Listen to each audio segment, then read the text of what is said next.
रानिया seat से विधायक बने अर्जुन चौटाला का चुनाव झंझट में फंसता हुआ नजर आ रहा है।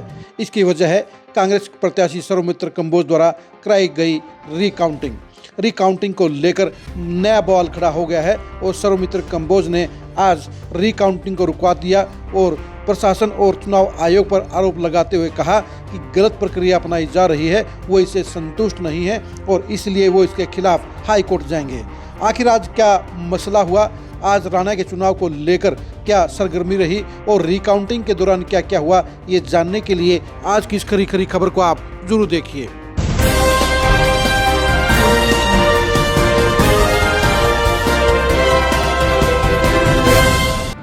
रानिया विधानसभा सीट का चुनाव बड़े झंझट में फंस गया है। कांग्रेस के प्रत्याशी सौमित्र कंबोज को ये लगता है कि उनके चुनाव में काउंटिंग में हेराफेरी की गई है। उनको ये लगता है कि 9 बूथों पर उनको ज़्यादा वोट मिलने चाहिए थे, लेकिन काउंटिंग में उम्मीद से ज़्यादा कम वोट निकले। इसलिए सौमित्र कंबोज ने 9 बूथों पर रिकाउंटिंग की एप्लीकेशन लगाई थी और इसके लिए चुनाव आयोग सहमत हो गया। 9 तारीख यानी आज से लेकर 13 तारीख तक 9 बूथों की रिकाउंटिंग के लिए सभी प्रत्याशियों को उपस्थित रहने के लिए कहा गया था। आज रिकाउंटिंग के लिए सौमित्र कंबोज और विधायक अर्जुन चौटाला चुनाव प्रक्रिया की रिकाउंटिंग के लिए पहुंच गए। इस रिकाउंटिंग के लिए सौमित्र कंबोज ने क्या कहा था, पहले आप गौर से ये सुनिए। चुनाव का नतीजा आने के बाद हमें लगा कि कुछ बूथों पर हमारे वोट कम निकले हैं, वहां से ज्यादा हमें मिलने चाहिए थे। हमें डाउट हुआ तो हमने इलेक्शन कमीशन से मांग की थी। बकायदा एक प्रोसीजर होता है, उस प्रोसीजर को फॉलो करते हुए कि कितने परसेंट हम दोबारा रिकाउंटिंग यानी कितने ईवीएम की हम दोबारा रिकाउंटिंग करवा सकते हैं, उस प्रोसीजर को फॉलो करते हुए हमने मांग की थी। और यह गिनती पहले होनी चाहिए थी, ये वेरिफिकेशन, ये रिकाउंटिंग पहले होनी चाहिए थी। कितने दिन बीत गए हैं ये आपको भी पता है, लेकिन ये अब हो रही है, अब हमें बुलाया गया है। सो देर आए दुरुस्त आए, लेकिन हम उम्मीद करते हैं कि अब भी सही तरीके से जिन 9 बूथों की हमने मांग की है, उन 9 बूथों की जो ईवीएम है, वीवीपैट है, उनका मिलान किया जाएगा, यानी सही तरीके से रिकाउंटिंग होगी। ये हम उम्मीद करते हैं ताकि जो हमारा डाउट है वो क्लियर हो सके। हालांकि जिस हिसाब से नतीजे आए पूरे हरियाणा में, उसको देखते हुए हमारे कुछ साथियों ने पंजाब और हरियाणा हाईकोर्ट में भी पेटिशन दाखिल की हुई है, कई सारे साथियों ने, और पहली बार इतने साथियों ने पेटिशन दाखिल की है। वहीं कुछ हमारे सीनियर साथी माननीय सुप्रीम कोर्ट में भी पहुंचे हैं इस मामले को लेकर। तो वहां अभी क्या कुछ होता है वो अभी फैसला आना बाकी है। लेकिन रानिया का ये जो इलेक्शन हुआ है, जो मेरा इलेक्शन था, तो जहां हमें डाउट लगा वो हमने मांग की थी। अब निर्वाचन अधिकारी की ओर से हमें 9 से 13 जनवरी के बीच में बुलाया गया है। ये प्रोसीजर होगा, उम्मीद करते हैं सही तरीके से दोबारा वेरिफिकेशन, रिकाउंटिंग होगी, ताकि हमारा जो शक है, हमें जो डाउट है, वो क्लियर हो सके। आपने सुन लिया होगा कि सौमित्र कंबोज कह रहे हैं कि उनको चुनाव में कुछ डाउट था, उनको उम्मीद से कम वोट मिले, इसलिए रिकाउंटिंग की उन्होंने एप्लीकेशन लगाई थी। आज जब सौमित्र कंबोज रिकाउंटिंग के लिए पहुंचे तो प्रक्रिया को देखकर उनका माथा ठनक गया और उन्होंने एक ईवीएम के कार्रवाई के बाद उन्होंने चुनाव प्रक्रिया रुकवा दी। उन्होंने कहा कि उनके सामने मार्क पोल कराया गया, जबकि उन्होंने रिकाउंटिंग के लिए एप्लीकेशन दी थी और ऐसे में जो प्रक्रिया होनी चाहिए थी, चुनाव आयोग ने वो प्रक्रिया नहीं कराई है, बल्कि गलत प्रक्रिया अपनाई है, जिससे वो संतुष्ट नहीं है और इसलिए उन्होंने रिकाउंटिंग की प्रक्रिया को रुकवा दिया और इसके खिलाफ हाई कोर्ट में जाने का ऐलान किया। इस मौके पर इनेलो के विधायक अर्जुन चौटाला भी मौजूद थे।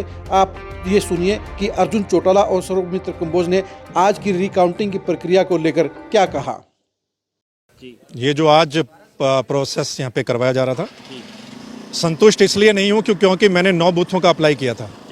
जिन 9 बूथों का अप्लाई किया था वो तो ये करवा नहीं रहे, ये तो नए सिरे से मॉक पोल करवा रहे हैं कि नई वोटिंग डलेगी, आप वो देख लीजिएगा, ये वोट डलता है, वहाँ निकलता है कि नहीं निकलता है।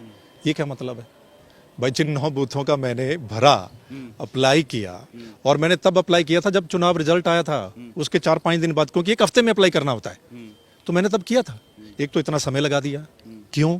दूसरा, आप मेरे को दिखा नहीं रहे, इसका मतलब क्या है? तो मैं मॉक पोल करवाने के लिए थोड़ा आया था यहाँ पे? करवाया क्या गया कि वो जैसे कि मशीनें आएंगी तो उसमें जो पहले वाला डाटा है वो डिलीट कर दिया जाएगा।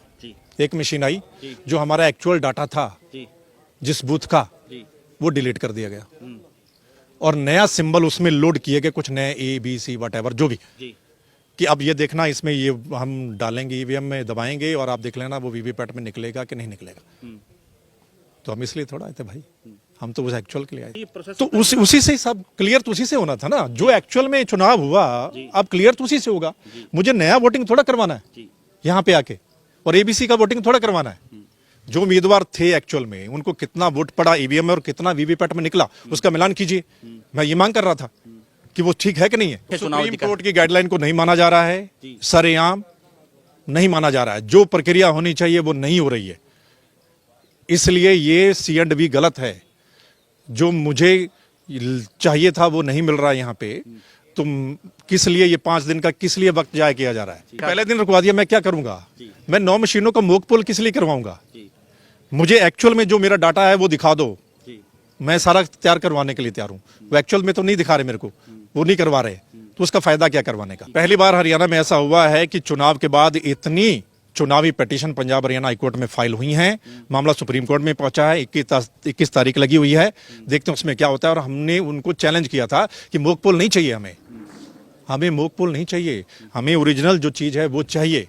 और मैंने इनको कहा भी था कि मामला जो है वो सुप्रीम कोर्ट में, माननीय सुप्रीम कोर्ट हाईकोर्ट में है, तो आप थोड़े दिन के पोस्टपोन कीजिए। इन्होंने पोस्टपोन में नहीं किया। वो तो खुद मान रहे थे अंदर कि ये क्या है। मैंने कहा ये तो मोक पोल करवा रहे, बोले ये क्या हो रहा है?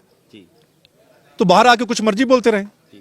बाहर आके बोलने का क्या मतलब है? अंदर खुद वो हैरान हो रहे थे, जितने लोग थे वहां पे, कुछ और भी कैंडिडेट आए हुए थे, आप उनसे पूछिए, वो भी हैरान हो रहे थे। बोले इसलिए बुलाया हमें कि मोक पोल करवाना है, एक्चुअल चाहिए ना हमें। मोक पोल तो हो चुका है ना, तो यहाँ पे मोक पोल का क्या मतलब है? यहाँ तो मुझे वो 9 बूथों का चाहिए ना, तो वो नहीं करवा रहे। यहाँ पीछे हट रहे हैं, कहीं ना कहीं बच रहे हैं। जो सवाल खड़े हो रहे हैं उनसे बचा जा रहा है। वो सवाल जस के तस बरकरार है, उनका जवाब हमें नहीं मिला है। वो पार्टी के साथ डिस्कशन करके इस मामले को आगे लेकर जाएगा। ऑलरेडी हमारे कुछ लोगों ने पंजाब हरियाणा हाईकोर्ट और सुप्रीम जो प्रोसेस जैसे इलेक्शन के अंदर होता है, आप ये देखिए जब इलेक्शन हो रहा होता है उस समय भी जो सारा प्रोसेस है वो डॉक्यूमेंट किया जाता है। और दोनों पार्टी, जितनी भी पार्टीज है, जितने भी कैंडिडेट्स हैं, सबके अपने एजेंट होते हैं, बूथ एजेंट होते हैं, फिर काउंटिंग एजेंट होते हैं। और कोई भी ऐसी प्रक्रिया नहीं है इलेक्शन की जो आम लोगों की नज़रों में ना हो। ठीक है, तो मेरे ख्याल उसके बावजूद भी फिर आरोप लगाना और फिर अब कहना कि इससे भी संतुष्ट नहीं, तो भी कहीं तो संतुष्टि रखनी पड़ेगी ना। अब क्या है कि आरोप सारा हुड्डा साहब पे लग रहा था, चुनाव हार गए भी तो सारा का सारा आरोप हुड्डा साहब पे लग रहा था। आखिरकार बीजेपी की भी टीम थे वो, तो भी अपने आप को बचाने के लिए उन्होंने उंगली उठा दी ईवीएम पर।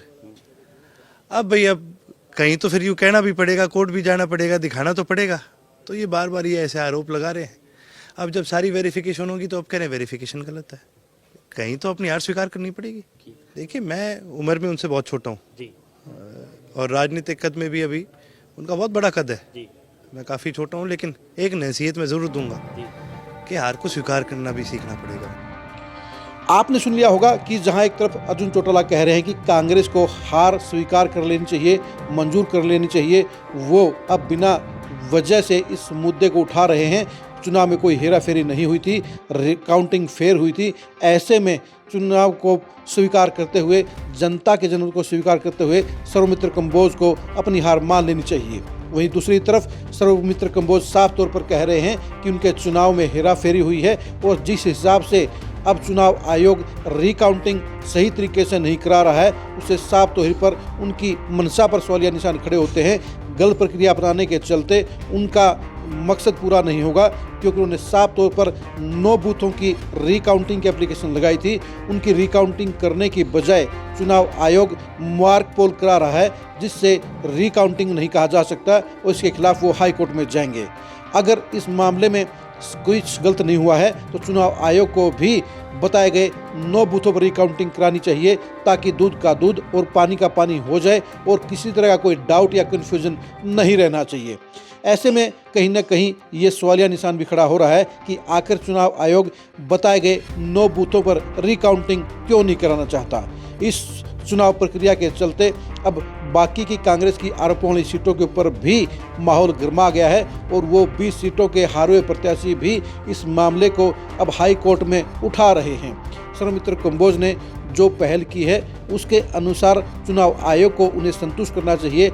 अगर रिकाउंटिंग की जगह मार्क पोल कराया जाएगा तो इससे साफ तौर पर नया डाउट पैदा होगा, नई शंका पैदा होगी। आप रानिया विधानसभा के चुनाव में आए हुए परिणाम को लेकर क्या सोचते हैं, कमेंट करके जरूर बताइए। क्या रानिया विधानसभा चुनाव की काउंटिंग में कोई हेरा फेरी हुई थी, ये भी कमेंट करके जरूर बताइए। क्या इस रिकाउंटिंग के चलते रानिया के विधायक अर्जुन चौटाला के चुनाव के लिए बड़ा झंझट खड़ा हो गया है, ये भी कमेंट करके जरूर बताइए। आप हमारे फेसबुक पेज को फॉलो कीजिए, आप हमारे यूट्यूब चैनल को सब्सक्राइब कीजिए। नमस्कार।